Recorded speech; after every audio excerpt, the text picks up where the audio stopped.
Hey everyone, in this video I will explain how to fix Roblox not launching. So please follow the steps with me and let's get started. Open up your search bar and type in there add or remove programs. In here in the search bar type Roblox.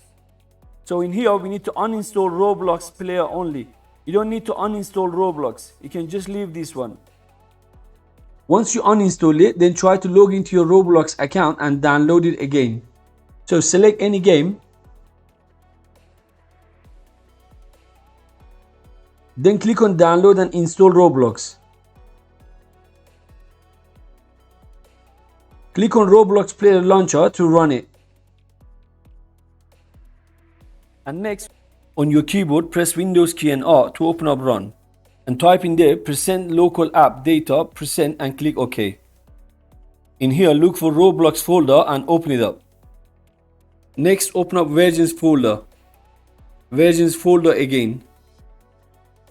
Look for Roblox Player Launcher and double click on it to run it. This should resolve the issue. After restarting your computer, log into your account and try. Hopefully it should be working fine. And that's all. By the way, if you haven't subscribed to my channel yet, please consider supporting me and subscribing for more videos. Thanks for watching.